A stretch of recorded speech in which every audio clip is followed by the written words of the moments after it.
হাতে মেখে আপনি যে জিনিসে রান্না করেন না কেন সেই জিনিসটা দেখবেন স্বাদ দ্বিগুণ বেড়ে যাবে।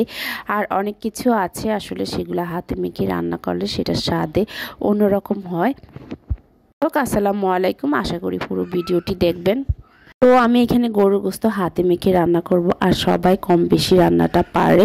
আর কি বলবো, আপনারা দেখবেন শুধু আমি এখানে কি কি দিচ্ছি, জিনিসপত্র দিয়ে আসলে এটা হাতে মেখে আমি বসিয়ে দিব। আর অনেক মজা লাগে এভাবে রান্না করলে, খেতেও আমার কাছে খুব ভালো লাগে।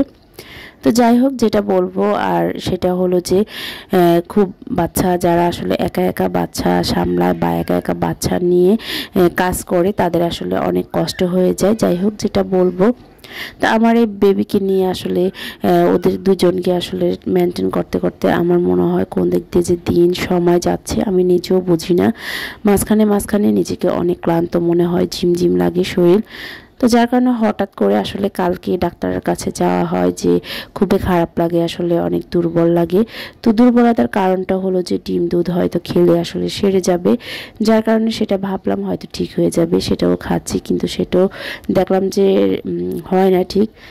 যার জন্য আসলে ডাক্তারের কাছে যাওয়া। তো ডাক্তারের কাছে যখন যাই, ডাক্তারের কাছে আসলে সব কিছুই বলার কারণে যে শরীর দুর্বলতা লাগে, খেলেও আসলে দুর্বলতা কাটে না, খুব ক্লান্ত লাগে, ঝিমঝিম লাগে, কেমন যেন লাগে, আসলে শরীরটা ভালো লাগে না। আপনি দেখবেন শরীর যদি ভালো লাগে, আপনি সব কাজ করতে ভালো লাগবে, সব মানে কি বলবো, সব কিছুই আপনার কাছে ভালো লাগে। শরীর যখন খারাপ লাগে তখন মনে হয় যে সব কিছুই অশান্তির মতো লাগে। তো যাই হোক, এই কারণে আসলে ডাক্তারের কাছে যাওয়া। তো ডাক্তার সব কিছু দেখলো, প্রেশার মাপলো, সব কিছুই মোটামুটি আমার ঠিক আছে।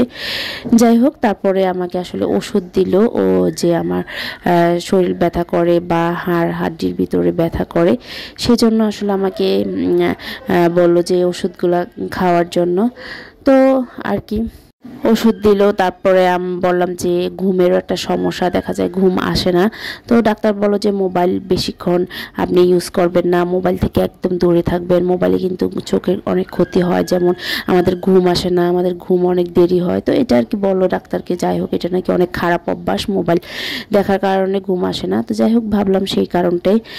তো ডাক্তার আমাকে ওষুধ দিল, ব্যথার ওষুধ, সব কিছুর ওষুধ, শরীরে ক্যালসিয়ামের ওষুধ সব মোটামুটি দিল। আর যে ঘুম মানে আসার জন্য মাথা ঠান্ডা থাকবে এরকম একটা ওষুধ দিল। তো আমি খেয়েছিলাম রাতে, আসলে সবগুলো ওষুধ রাতের জন্যই। তো খাওয়ার পরে এত পরিমাণ আমার ঘুম আসছে, মানে আমি নিজেও জানি না যে এত পরিমাণ ঘুম আসবে। সারা দিন আমি ঘুমাচ্ছি, মানে ঘুম থেকে কিছুতে আমি উঠতে পারছি না, এত পরিমাণ ক্লান্ত।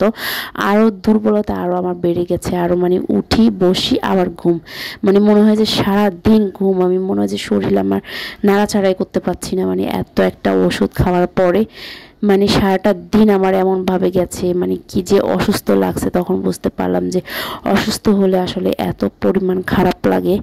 যাই হোক, তারপরে হ্যাঁ, এই তো আপনাদের সাথে এখন ভয়েস দিলাম। ভিডিওটি কেমন হলো, ভালো লাগলে লাইক কমেন্ট শেয়ার করে অবশ্যই জানাবেন।